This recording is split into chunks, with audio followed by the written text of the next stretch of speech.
Good evening. Can everyone hear me? Okay, my name is Carrie Betlock. I am a nurse practitioner at Washington University in St. Louis, and I'm super excited to kick things off tonight. This is the AAHS APP webinar series. We are going to be talking about advanced imaging, indications, and clinical decision making for APPs.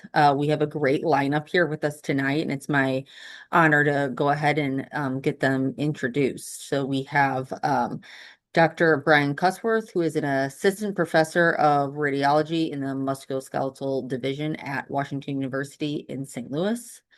We have Amir Kachoui, who is an orthopedic surgeon at Rothman Orthopedics in Florida.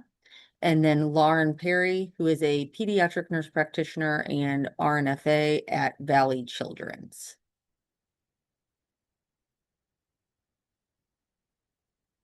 All right, I'm going to turn it over to our speakers.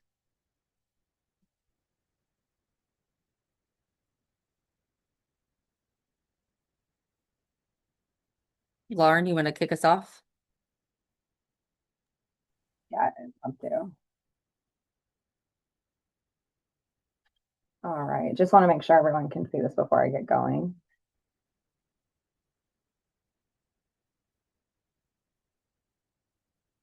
All right, so again, my name is Lauren Perry. I'm a nurse practitioner out here in California at Valley Children's Hospital in Madera. So my practice is newborn all the way up to 21 or older, depending on any congenital differences. No conflicts of interest to disclose. So our objectives today are going to be pretty simple and straightforward. Hopefully for everyone here, this is a refresher, but also there's going to be some little tips and tricks that I've found over the years of doing this that I hope you can utilize in your practice. So let me know. We're going to assess some initial management for pediatric imaging, review various imaging modalities used for pediatric diagnoses, and then the pediatric-based considerations for imaging. So I wanted to start off with some little fun stuff because we're peds and we do a lot of little fun things. But you'll see tiny ossifying density of unclear significance is probably nothing unless it's something. A limited study due to motion artifact. We get this a lot in peds. So your pediatric patient chose to be chaotic. No acute osseous abnormality is a big thumbs up. Congrats, it's not broken. And then possible Salter-Harris 1 injury cannot be excluded. The kid hurts. The growth plate is scary to treat, but we're going to treat it anyway. So obviously starting off heavy with our heaviest hitter is our x-ray. Our answer is often hiding in 3 views, if not more. So as we all know, our x-rays are the GOAT. That's what we go to first for most diagnoses with peds. Our referrals come in from the ER, from outside facilities, and a lot of them are just the basic 2 views, hand or wrist. So this is going to kind of encompass what we like to see. And once they come into my clinic, what further imaging studies I would do. So 3-view hand x-rays, I'm going to get those for my straightforward metacarpal fractures. And then I'm going to have this little algorithm to go down to depending on what I think it is. So 3-view finger film. So if I have a finger injury, a phalanx fracture, things of that nature, I'm going to isolate that digit. It's better for those subtleties as well as surgical planning. Malrotation and displacement can hide really well if we're just doing hand images. So I'd really like to isolate with those fingers. The other thing I was going to say about pediatrics just in general is that with the hands, we're going to see these ossifying centers, we're going to see the growth plate changes. And so that's going to play a big role when these kids come in. Thumb injuries are usually a hand image when they initially come in, but I do get 3-view thumbs because those can also be very subtle when you're looking for displacement malrotation. A little trick of the trade I have too, if I'm looking for malrotation, is to look at the nail right as well. It doesn't seal at my ear at all. The nails are going to, you're going to see the alignment of them and just the cascade of the digit. So even though the fracture does not look displaced at all, you may notice that there actually is malrotation just based on looking at the nail cascade. Our 3-view wrist films are for our general wrist pains that come in, vague referrals usually. So we'll get a 3-view films, and I do recommend bilateral wrist films for any sort of chronic pain concern. That kind of helps give us an idea of what's going on the other side. It also helps parents see things, both the uninjured side versus the affected side. When I do a 4-view wrist, I'm doing my scaphoid fractures. I always get a contralateral wrist for measurements comparison. That's just standard protocol in my practice with my surgeon. So that's what we do. And then as far as congenital hand differences go, I do wait until they're a little bit older and I can see much more of what's going on. So I'm thinking of like my polydactyly. If I get an x-ray really early, I might not be able to tell what's happening in terms of the joint space, and I can give them a better idea of what the surgery is going to look like if I'm getting x-rays closer to the actual age of surgery. So we do ours around 12 to 15 months, ideally. So I bring them back at least 8 months of age, if not older, just to see the most that I can. And then other considerations are like our unstable fractures, our teenage patients, our squirrely kids. If there's anything like that, I do bring them back in a week to repeat our films.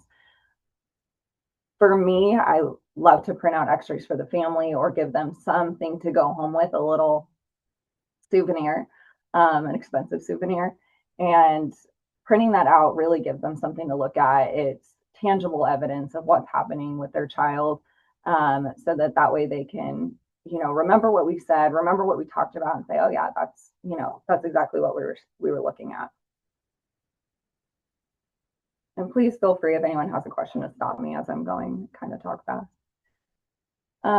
Again, just image of the importance of lateral views and AP views in an x-ray. I'm going to argue that we could do more. So this is a newer one for me. Hopefully this is a new one for you guys as well, but if you already do this, kudos to you. So we do this new supinated 5th ray view. We really like these for the 5th proximal phalanx and metacarpal neck shaft and base fractures, because you can't always see those on those 3 views when you look at the lateral side. So my surgeon I work with, Dr. Galvez, came up with this view that we use here in our practice.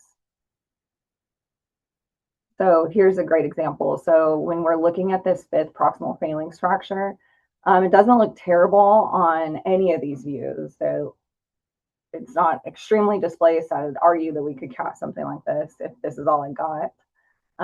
Lateral of the finger, good lateral, but you can't see the proximal phalanx base or the 5th metacarpal. So it is hidden back there, really what's going on. So then when you do that supinated ray view, imaging an additional oblique view of the metacarpal, so they're fully supinated, really gives you a better understanding of how much displacement you actually have, and then that's better for surgical planning.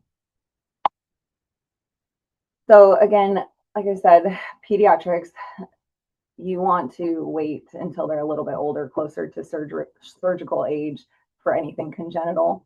But we're going to take a look at how the hand changes over time. So we can see here our growth plates aren't formed yet. We have just our phalanx and our metacarpals. No carpal bones are ossified as of yet, so everything's nice and soft and floppy in there. At 3 years, we start to see things ossify. We've got our growth plates showing up now. We've got our carpal bones showing up. 6 years, getting bigger. Everything's, again, more ossification. 16, we're pretty much done here. Our growth plates have now shut down and closed. So this hand is done growing. This was for scaphoid fractures, but scaphoid ossifies between 4 and 6 years of age, ends at 13 to 15. And then this is one I get frequently, is an ossifying pisiform. I'll get hamate fractures, carpal fractures, you name it. I've seen a lot of different referrals for this, especially if it's just a trip and fall and then they don't have pain over those areas. So this is one, absolutely get a contralateral, and it helps the parents visualize, oh, there is an ossifying pisiform on both sides, and then it kind of gives them that sense of relief that there isn't a fracture. This is a normal process for your kiddo. So we've talked about these growth plate injuries. They are common. They're going to happen. It is a piece of conversation, piece of topic that I say every time there's a fracture with a kid with an open growth plate is it can shut down. It have happened. It's rare, but for us at least. But it is something that we always want to talk about just in case it does, and then the parents are aware. So we do show that to them on their x-rays. I don't show them this image. I just show them that this could shut down. This could potentially be what happens, but it generally doesn't cause any sort of issue unless it shuts down when they're very, very young. So for example, here's our Salter-Harris classifications that we all know and love. They're just ones that I always bring up again. Could cause damage. It shouldn't, but it could. So moving on off the x-rays, we go to our CT scans because our tiny fractures like to play hide and seek. They are more expensive, as we know. Sedation for our younger kids is often required, more radiation, and then mostly used in my practice for scaphoid fractures. Another one of our surgeons, if it's a very comminuted fracture, metacarpal fracture, phalanx fracture, we can also do that there. So I'll talk a little bit about our scaphoids, but our 4-view films first. Don't forget our contralateral eval. Grip views are really helpful if it's a non-union to look for displacement as well as any sort of scapholunate injury. We do CT scans if it's acute with high mechanism. So we have a lot of e-bike accidents out here, car accidents, even just regular bicycle accidents during the summer. We will get a CT scan. We do 3D reconstruction. It's been very helpful just to elucidate that fracture even more and give us a better image. We do carpal bones separately and then the scaphoid completely isolated.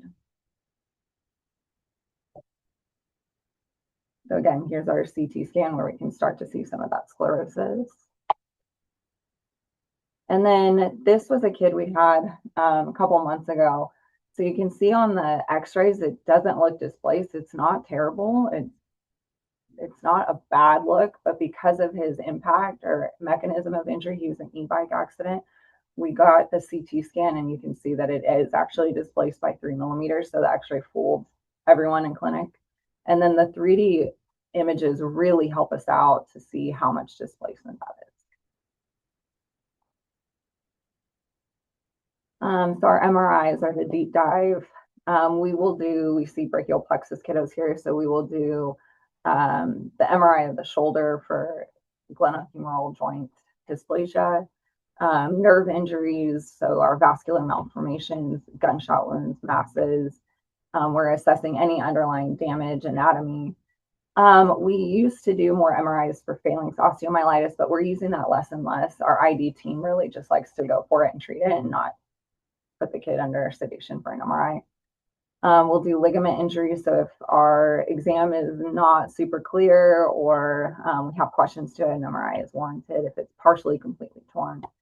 Keenova disease is another one for our lunates to see how it looks under the MRI. And then CRPS. So once we've done all of our treatment modalities for our chronic regional pain syndrome kids, so including hand therapy, casting, all those sorts of things, we will look to an MRI if they're still having significant pain. So just a couple images of our MRI and how they're so helpful for us. Our vascular malformations, before we go into debulking, we know where our main vessels are.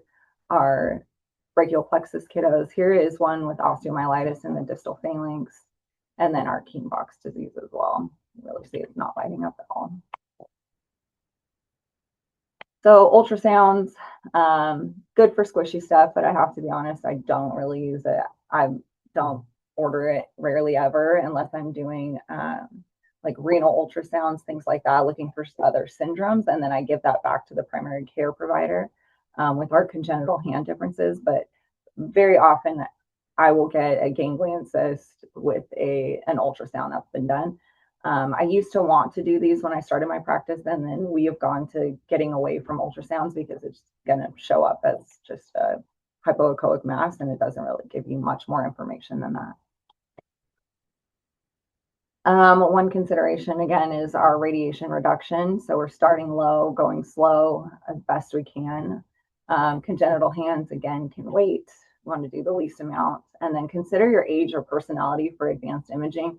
So, thinking about, are they going to be able to sit still for an MRI? Are they going to be able to be in the CT scan machine and hold still at a younger age? Probably not. So those would consider sedation for those if you absolutely had to have those advanced images, and then personality as well. Parents know their kids best. And then as far as follow-ups go, I'm thinking of, our finger fractures. When in doubt, shoot your shot. So if they are coming back and you think that they shouldn't have any pain, but they continue to, just reshoot that film. I know I said I want to do the least amount of radiation, but I also don't want to miss anything. I didn't see them for 4 weeks while they were in a cast. They said that they were good, but they shouldn't have pain at this point. So just go ahead and get that film again and double check. Best outcomes happen when skilled hands work together. Hope I didn't go too fast for you guys, but this is my surgeon, Dr. Galvez. This is who I work with. I just want to thank him. He always helps me out with these decks, so I appreciate his help. And my name and number if you have any questions. Thanks, guys. Thanks, Lauren. We will have time for some questions at the end, so we'll just head into our next speaker.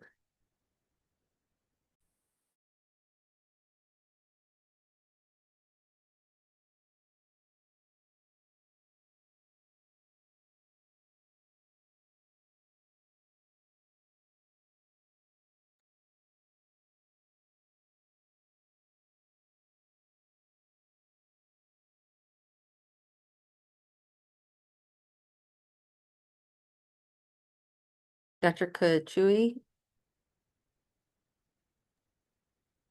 Yes, I'm here. Okay, All sorry. right. I thought No, I'm no going to be worries. the last. Thanks. Okay, so let me just share the presentation.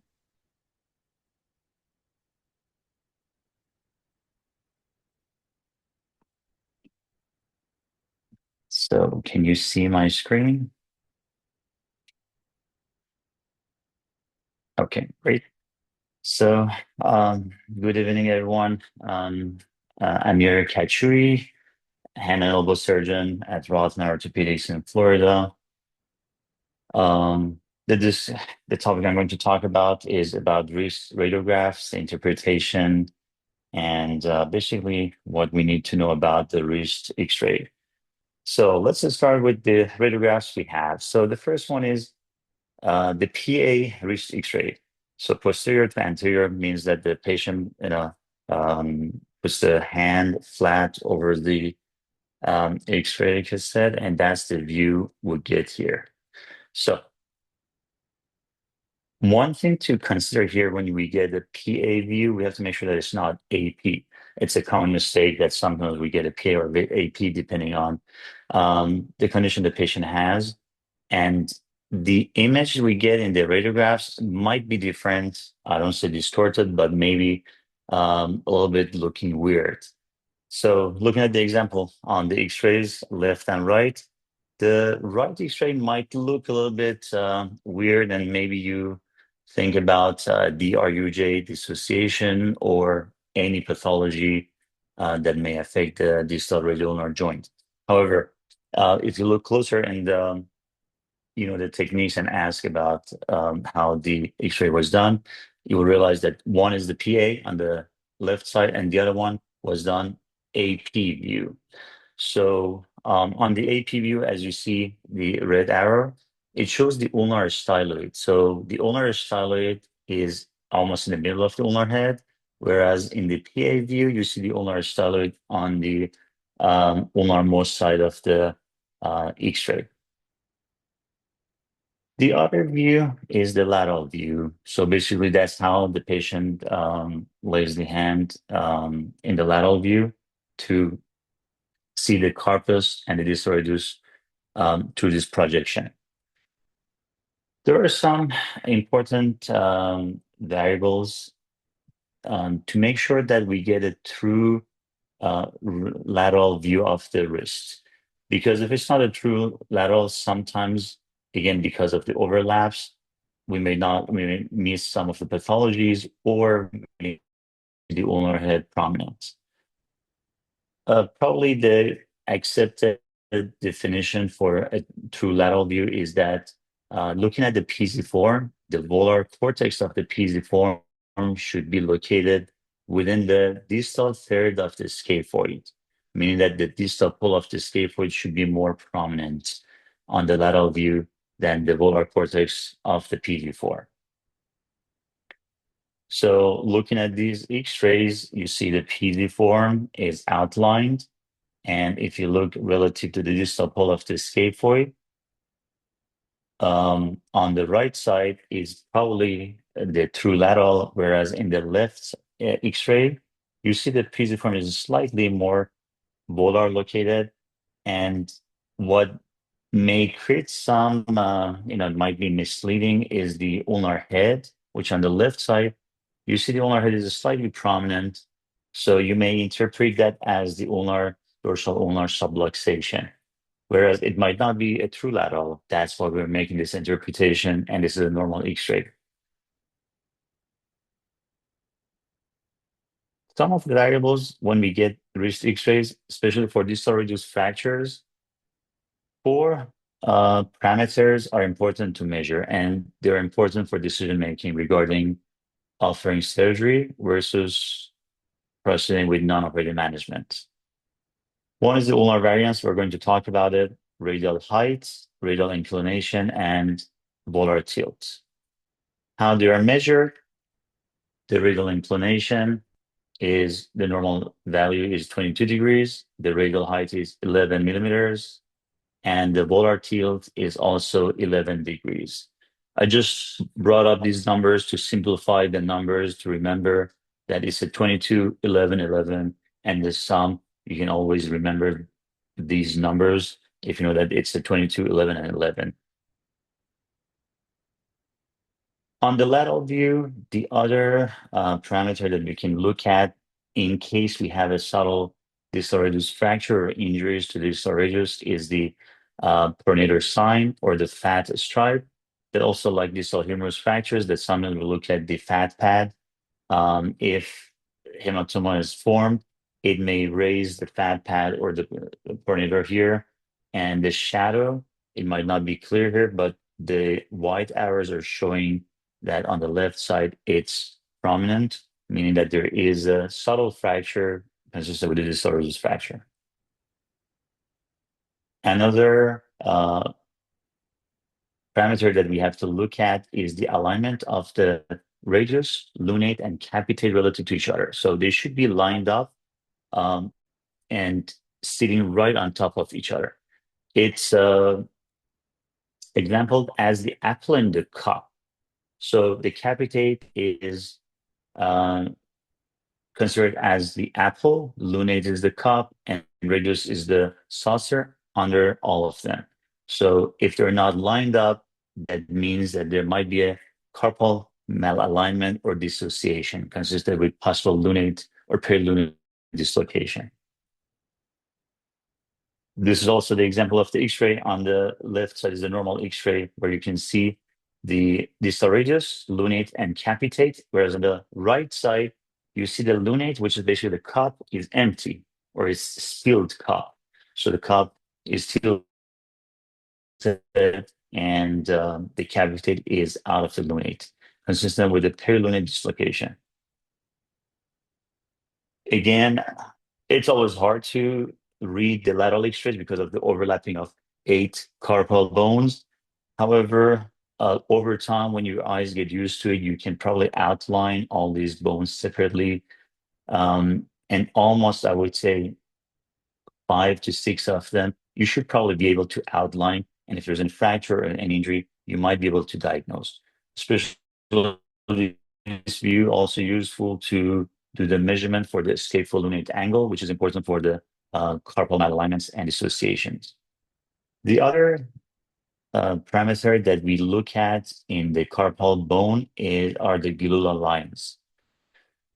So there are 3 arcs. The first one is the proximal border of the proximal row. The second is the distal border of the proximal row. And the third one is the proximal border of the distal row. It's a little bit confusing using on all these words of distal proximal, but if you look at the image, you probably can realize how they're outlined, and it's like a curve, the arc that outlines the proximal border, distal border, and again, the distal row of the carpus, you can outline it again. And these three should kind of match each other and sitting each other nicely. And we have these three arcs called Gilula lines. Any break in the Gilula lines is indicative of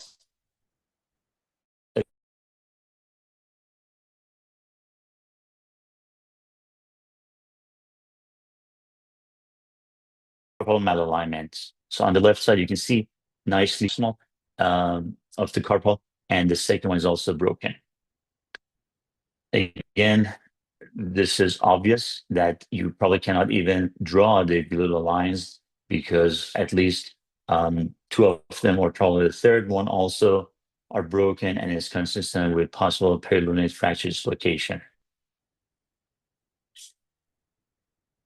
The other view, which is important, especially patients come with a radial-sided wrist pain, if there's a tenderness in the snuff box, is always a scaphoid view, which is almost always if we have a patient with a wrist pain, especially with a trauma, we need to also check for the scaphoid. So scaphoid view is consistent with the PA, with the ulnar deviation of the wrist. And what it does, it elongates the scaphoid to bring the whole scaphoid into the view. So a scaphoid is looking like a peanut. So that's the shape that it's curved, and also it's not located horizontally. It's basically oblique. So to bring it all in one view, which we have a 2D view on X-ray, we need to get a PA view, ulnar deviation of the wrist, maybe a slightly 10 to 20 degrees of supination of the wrist. And if there's any fracture, it can also open up the fracture slightly so that we can better see the scaphoid waist fractures. This is showing obviously how the scaphoid view can bring the whole length of the scaphoid into the view, and we see if there's any waist fracture on the right side, whereas the left is only the routine PA view, and the scaphoid, you can see it almost half of it because it's oblique. There's some overlap, and if you even get more flexed position of the wrist, you may see the ring sign. The next parameter that probably you will see on the PA view is the widening of the scapholunate space. It's very common. We may see it after traumatic injuries. Sometimes it's a normal variation in patients coming and incidental finding. And sometimes in older age, because of the ligament laxity and wear and tear that we see in the wrist joint, we may see there is some asymptomatic widening of the scapholunate. It's called Perry-Thomas sign because of the gap between the two teeth over there. So if you're suspicious of the widening of the scapholunate, and if it's mild, you may want to stress the joint, stress the ligament, and see if it's insufficient. The two bones will separate from each other and the gap will widen. What we do, we get a clenched fist stress view. So clenched fist, we ask the patient to make a fist, and that is stress, making a fist will push the capitate proximally as a wedge to go between the scaphoid and lunate and opens up the space even more. So if the space opens up more and the capitate pushes that, it's indicative of insufficiency of the scapholunate ligaments. So if the gap opens more than 3 millimeters, it's diagnostic for a scapholunate insufficiency. Again, the Terry-Thomas sign and slight widening of the scapholunate. If it's suspicious, you can always get a clenched fist view. That's the stress view. And that's how it shows the widened scapholunate distance. The other parameter that we look at in the X-rays is the ulnar variance. It's important to make some of the diagnosis, especially if it's ulnar impingement, when the ulnar head is longer, or sometimes it might be correlated with some of the other conditions like Kienbock's disease, when the ulnar head is shorter than the distal radius. So based on the classification, we classify it as neutral, negative, and positive. Whereas neutral shows that the ulnar head is at the same level of the ulnar border of distal radius. When it's negative, the ulnar head is shorter, located more proximal, and positive, the ulnar head is longer and can be correlated with the ulnar impingement abutment. So we have to be careful about making a diagnosis of ulnar impingement because the ulnar head length and the ulnar variance can vary depending on the position. If it's a PA versus AP, and if it's under stress versus no stress. So on the X-ray on the left side, it's a PA with no stress. The second one is a PA with a making a fist, clenched fist, and the later one on the right side is the AP view. So AP is consistent with the supination of the wrist, whereas PA, probably we have the patient in the pronation of the wrist. So with the pronation, we probably have a head locating more distal because the radial radius is becomes shorter, and there is a high possibility that we make a diagnosis of the ulnar impingement. Whereas if we get the AP view and the forearm is in supination, there is less chance that we make this diagnosis. So we have to be careful looking at the AP or PA view and maybe comparison with the other side. Basically, it's a dynamic view. We can test it with the coordinated grip view to see if a real impingement is happening here. So on the left side, you see that's a PA view in pronation. And on the right side, we have the AP view in the supination. And if you compare, you see the ulnar head is more prominent on the left side, which is the pronation and PA view, than the right side. So don't overlook the power of the comparison. So anything that you're suspicious, like scapholunate ligament insufficiency, ulnar impingement, widening of the DRUG, or anything that might not look right to you, you can always get the comparison view, bilateral view. So one of the common areas we get the comparison view is for scapholunate dissociation or widening.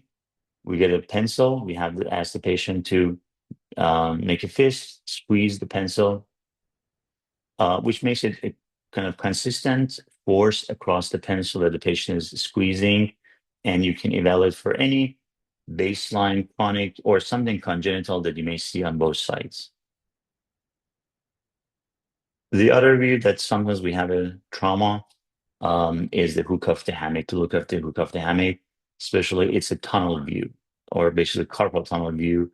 We ask the patient to extend the wrist, and the projection of the X-ray can show the contents of the carpal tunnel, basically the bony border of the carpal tunnel, and the hook of the hamate, as you see with the white arrow, and the fracture of the hook of the hamate that you can probably see here.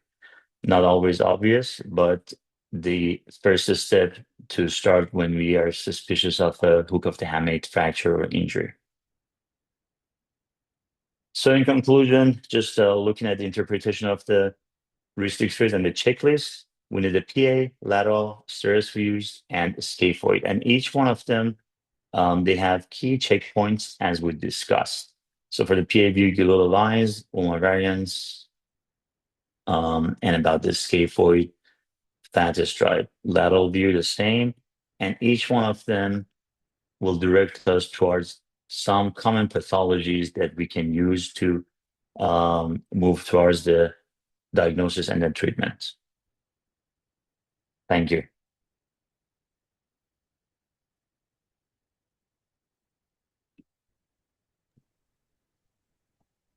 Thanks so much. We'll have time for questions at the end. Dr. Cusworth, are you ready? I am. Let's do Great. this. Right, sharing screen one.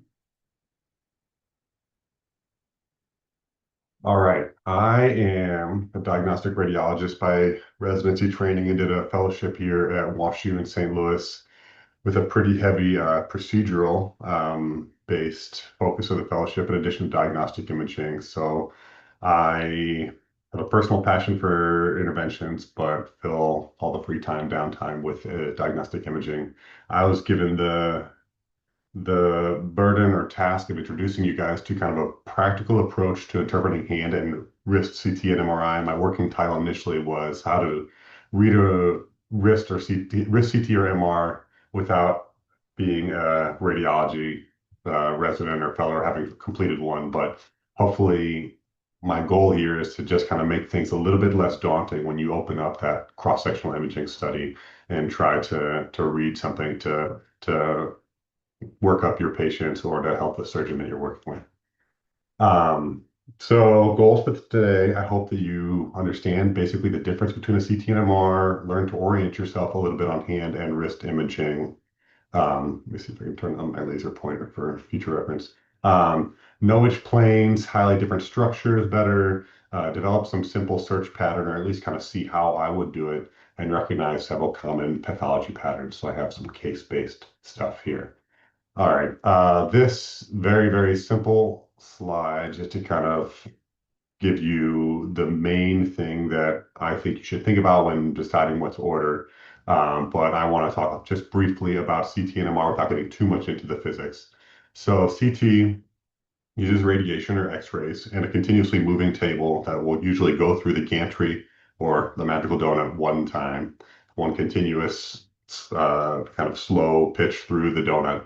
The historically, and my like professors who trained me talked about how the early CTs would take picture, move, picture, move, picture. So it'd be like the actual kind of like bread slices going through that you see if you scroll image by image. But right now it's one continuous slice through, very thinly sliced um, X-ray machines spinning continuously around and detectors. So they pass through once, usually for a series of raw images that is used to almost always just make your axial or transaxial sequence.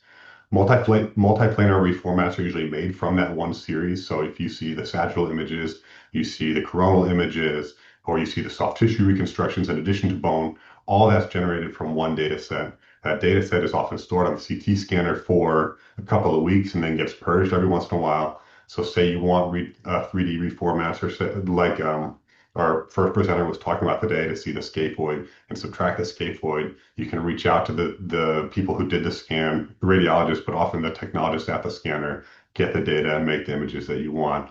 Um, and if you have some knowledge of how to use the PACS or the imaging system at your institution, you can often make the planes that you want on your own.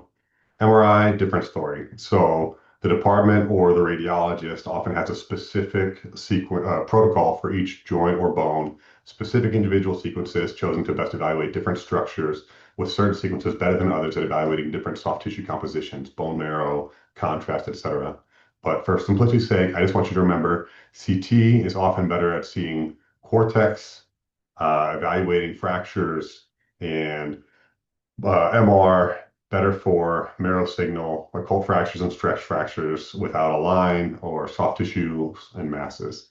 On screen left, we have a comminuted intra-articular distal radius fracture, not a subtle diagnosis, extends into the Lisser's tubercle, extends into the distal radial ulnar joint. There's a bunch of impaction superimposed on a bunch of arthritis that we're not going to worry about right now. But all these little yellow and orange lines that you see on the screen are actually from me. So this was a scan that was done in one of our community hospitals. They put them through the axial. They did like a kind of a right angle to each of those, and their arm was at like a 30-degree angle to the scanner. They just sent it through with like really nice imaging system and good quality source images. I just kind of put the lines down the barrel of the radius and made one line directly across the distal radial ulnar joint and had a really good coronal or in a lateral or coronal and sagittal kind of looking like a PA and a lateral radiograph, as our last presenter just talked about. Um, and MRI, again, like I said, you get what you get. Thankfully, this patient held still. We got good signal. This is a patient who had some signs or symptoms of infection, but non-diagnostic, non-contrast examination and radiographs.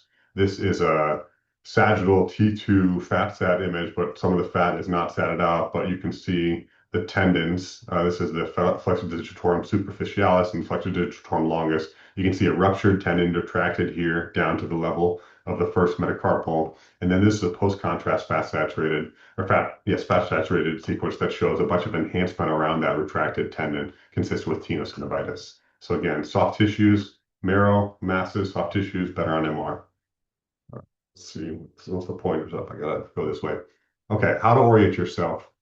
Patients are often positioned prone in the scanner, hand out over their head. Much better for an MRI because they can get their hand in the center of the scanner, get a hand coil, and get better image quality. For a CT scan, it also means you get better images without radiating the other soft tissues. If people who have like bad shoulder mobility or a bad shoulder fracture in the trauma setting and they image them with their hand on their chest or something, oftentimes the x-rays are attenuated by the other structures that are in the field of view. So sometimes you get terrible structure. If you have one of a newer scanner, the detectors will notice that the x-rays are being attenuated, meaning fewer x-rays are getting through to the receptors, and it'll really jack up the dose on the rest of the structures. So all that is to say, best to have the patient with their hand imaging separately.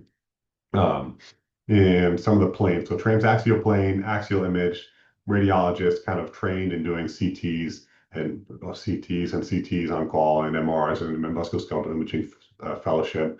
I can kind of see the 3D anatomy just by going slice by slice like a bread loaf through the axial images. But in the small wrist or hand anatomy, there's a lot of little structures that you're trying to evaluate. So it's really important to have all three sequences. The cross-sectional or axial transverse images will give you kind of the short axis of the tendons and the nerves kind of coming through the field of view. It'll also kind of give you like a general picture of the muscular compartments as we maybe remember from our Netter's anatomy, and some soft tissue evaluation. Coronal, I want you to just kind of remember if you're going to open up one sequence just to kind of get a good picture, your brain, not being a radiologist, your brain is kind of going to be drawn to this coronal because it most matches that PA radiograph that we all are drawn to initially. We all know that a lateral radiograph of the hand and wrist has a ton of overlapping structures.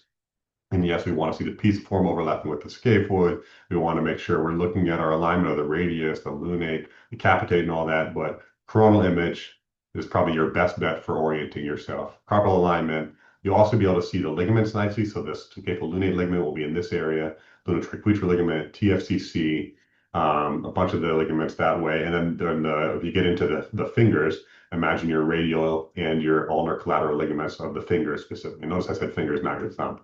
And then the sagittal image is really good for alignment, and it also kind of gives you like a long picture, long axis of the tendons, like I showed you on that tape on the last slide. Next slide. I don't think you need to understand MRI physics to understand wrist MRI. The key beginner concepts is just to remember that the T2 sequences or the fluid sensitive sequences make edema and inflammation appear bright. So adding on to that last sequence, if there's one thing I want you to focus on when you open, it'd be a fluid sensitive or a T2 fat stat or stir sequence coronal image of that hand or wrist. Fat will also be bright on the T2 sequences, which is why you'll see us talk about fat saturation. So you have to suppress that to really make the edema stick out. But on T1, fat appears bright, and the intramedullary, the reason why bones appear really bright is because of the fat density in the bones being more fat than marrow as people get older. Cortex, tendons, and ligaments all appear dark on both sequences. Anatomy usually really nicely well defined on T1. You can see all the little trabeculae here in the marrow, and really good for structure and marrow replacement. So you'll hear us talking about T1 hypointense signal in a mass or in an osteomyelitis case. But I just want you to mainly think T1, bony anatomy, marrow replacement, and then T2, injury and inflammation, T2 being incredibly high yield. Contrast. Okay, when is contrast helpful? My wife's an OBGYN, and I often get the question, should I order with and without, or should I order with contrast for these things? Many times in MSK imaging, you're going to be without contrast. You're going to be evaluating a fracture without contrast. You want to just look at ligaments and tendon tears, acute traumatic injury without contrast. Helpful, however, in infection, abscess, masses, tumors, synovitis, inflammation. If you're doing a CT, we often just do width, not with and without, just a width. With and without is reserved kind of in GI bleeds. You're trying to compare bleeding versus not, things like that. But for a CT, just a with contrast would suffice. So if you're looking at working up an abscess, or say somebody can't get an MR and you're working up infection, get just a with contrast. Same thing for masses and tumors, because we don't want to double radiate the patient. But an MR, it's a longer scan time when you add more sequences, obviously. But we are not doing any additional radiation, and it's really, really, really helpful to have a pre-contrast examination because we can do things like subtraction images. So if it's an MR and you're doing contrast, do it without and with. Hope that makes sense. All right, how to read a CT. Fancy X-ray, right? Really like thinly sliced loaf of bread looking at the anatomy, and you can make all your 3D reconstructions. I start with the coronal images. Starting out nowadays, I'll just kind of scroll through the axial, and I can usually kind of make that. But start with the coronal images, as that will orient you a little bit better. Follow the cortex of each structure systematically. You should see like a nice white line, essentially in almost all planes, tracing all the way around. That's the cortex. Compare the carpal alignment, so make sure you don't have any widening like a Terry Thomas sign, or also known as the Madonna or the Michael Strahan sign, to be a little bit more up to date. Look at any kind of step-offs or cortical disruptions, and then using other planes for discrepancies. You can switch over to soft tissue windows to look for things like edema, tendon, and muscle pathology, but those are obviously much better evaluated on a CT scan. This one is, I thought, a really good example. Young, healthy patient. You see the little physeal scar there recently of skeletal maturation. But the one area, and I don't know if it projects really well on your iPhone or whatever computer you're watching on at home, but like the only real small area is this little disruption here in the cortex, and then a little dip here. This person had a distal scaphoid fracture, distal pole scaphoid fracture. How a radiologist reads an MR. Now, look, I'm not asking you to try to read an MR because there's fellowships for that. But best way to do it is to try to think of systematic approach. So we will have a template. This is kind of what I do, kind of cycle through, but it just serves when in training as a reminder what things to evaluate when and in what order. But we'll go through the ligaments first. So in a wrist, TFCC, the SL with LT, and we'll go to the bones. We'll look for marrow replacement. We'll look at fractures or erosions. And then we'll move on to the joints, make sure that those look normal, and then the tendons and nerves, so kind of the long structures that go into the wrist and branch out, and sometimes talk about vascular anatomy. How should you read a wrist MR? Where's the patient hurting? Hopefully, when they come into our department, they'll maybe mark if it's a very focal area, but think about where's the fluid edema and where was the patient hurting when they came to see you clinically. Those are the main things, and then kind of focus on that and then look at our report for everything else. All right, some cases that hopefully highlight some common pathology and will get you thinking a little bit about the approach. So this is a 17-year-old boy who was a hockey player, fell and had some snuff box tenderness, volar and radial swelling. I'm not trying to trick anybody here, so I'm just trying to teach you guys some of the basics. This was a negative X-ray. You see cortical lines look really nicely, but this is the area that they were really tender. So without a fracture, most often at our institution, especially in a younger patient, we won't go to a CT scan to look for it. We'll go to an MRI.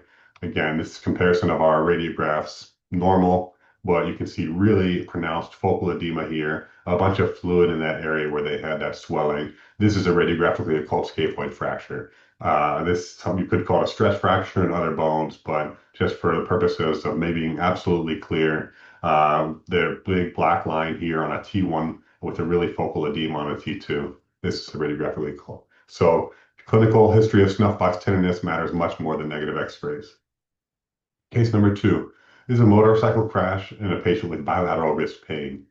Really subtle picture here. You see a little fleck of bone here, and you see kind of a line going in here, disrupting the cortex. So bilateral wrist pain, they have a known scaphoid fracture, but they're also complaining of a bunch of ulnar sided pain. Spoiler alert. You see the hook of the hamate on FOSS here, projecting here. You don't see any real big displaced fractures. This is just overlapping of the capitate and the hamate articulation. And here you see the hook of the hamate a little bit appear projecting, but again, tough to say. You don't see any very clear fracture lines. Carpal tunnel view, we definitely do at our institution sometimes, but I will say has a like 40% sensitivity to detect hook of hamate fractures, CT scan 90+%. This person went on and had bilateral wrist CTs. You can see the cast on the left wrist because of that known fracture of the scaphoid. So they did not treat the other side, but you can see they had bilateral hook of hamate fractures, a couple lines on this side where the so comminution here, and then just the tip of the hook on this side. Case three. All right, so this was the reason I put this one in is to kind of talk about some of the additional things that we will do on MRI. So these images, the reason why they look kind of terrible quality is they're these spot fluoroscopic low dose images that were performed at the time of an arthrogram. Historically, before we had the ability to do MR arthrogram, you would just inject some contrast and look at it under X-ray, and we still do kind of the normal manipulations views under X-ray guidance to kind of see things, and then we'll put them through the MRI scanner.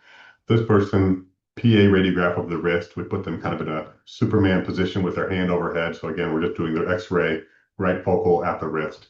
They see ulnar positive variants for one, but when we do the wrist arthrograms in our institution, you can touch down in any of the joint spaces, either the intercarpal space, you could touch down in the drudge if you wanted to, but we touch down the scaphoid proximal pole and march into the kind of march or walk off the needle proximally into the radiocarpal radioscaphoid joint and see where the contrast goes.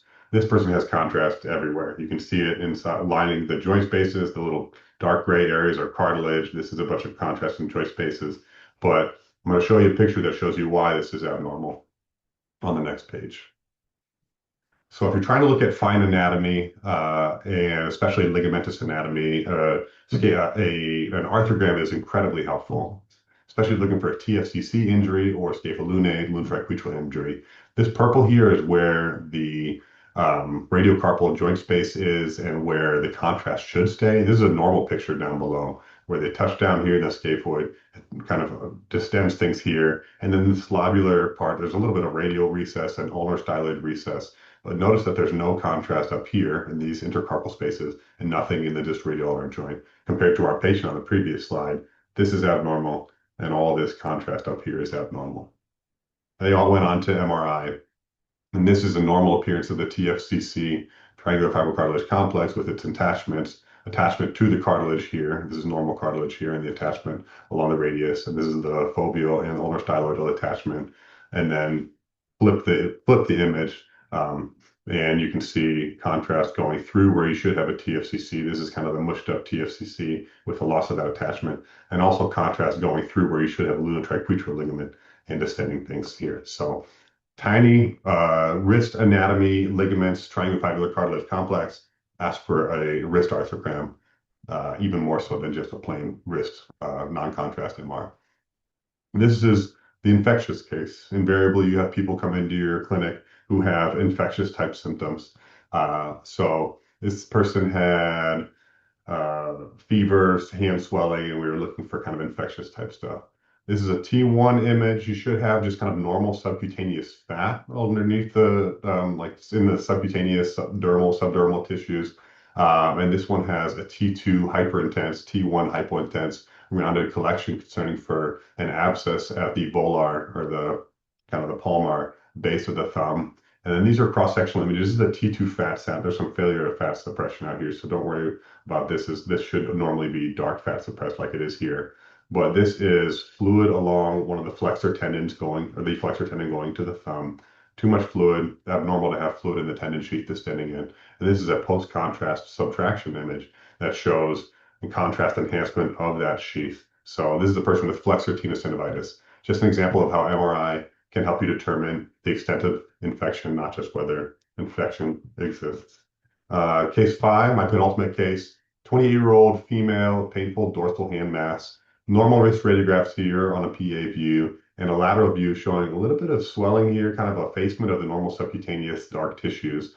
And then what looks almost like a bony bridge here along the dorsal side. But an MR is really, really helpful. So they mark the area of interest. They have some fluid here distending the subcutaneous tissues overlying the bone, consistent with an adventitial bursitis. And then they have this little area of like a bridging osteophyte, almost like a corticomedullary continuity consistent with a carpal boss. And then my last case, case 6, a 56-year-old man with thumb injury after fall while skiing. We have 3 views of the thumb. They don't show any abnormality. This is just a normal sesamoid bone. Joint spaces look good, not even a ton of swelling. Gets an MR. All right, so by another thing without just kind of the verbiage of additional, so I talked a little bit about contrast, when to do with contrast, when to do with and without contrast. Talked a little bit about some of the benefits of arthrograms. I want to just have like another little plug here about really being specific about your history. So hand pain or thumb pain, great, and it's a click box in Epic or whatever your EMR is, and sure will probably help things get approved. But the more specific you can be, the mechanism of injury, exactly where things are hurting, can really get a good quality MR. This person gets a hand MR, so I want you to put your hand on the table of the desk where you're sitting right now, or look at your hand, and think about how you get a coronal study of the hand. You have a really good like PA view of your fingers, but think about how your thumb, the palm of your thumb on the table, is not touching. You're at like a 45-degree angle to the table. So if you're trying to evaluate the thumb, you really want a thumb focused MR because your techs can make sure that the planes that are scanned are really orthogonal to like a real coronal image of the thumb like we have on screen left here. And then similarly, finger MRs are really, really helpful for finger masses, radiocollateral and ulnar collateral ligament injuries, things like that, because they can get really, really coned in, high risk, small field of view. So anyway, that little tangent aside, we have 2 T2 fat sat images here that kind of tell you the whole story. Scrollable images can be helpful, but these 2 images tell you everything. We have a coronal image of the thumb. Again, it's like 45 degrees to the rest of the hand, but coronal image of the thumb. You've got the radiocollateral ligament here at the first MCP joint, and then this is the ulnar collateral ligament. You guys have probably heard about Stenner lesion. This is what we're looking for here. They have a ton of edema. Again, this is kind of the more normal soft tissues, but a ton of edema here. So that T2 bright signal like clues you in, like what's going on here. Okay, and then why is there this gray, wadded up edematous tissue? Thickened, kind of gray, heterogeneous appearance is abnormal for ligaments, tendons. Why is this wadded up? And then you get this axial image. You see that wadded up tissue here with all the edema around it. And then you see this sheet-like structure. That's your adductor aponeurosis. So this is diagnostic. This is a Stenner lesion. And for those of you hand and wrist APPs on the call, know that this is a surgical indication. So that's why they get done at our department.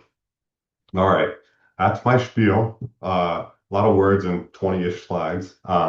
Just big things to take away. CT gives you kind of further characterization of fractures, cortical bone detail.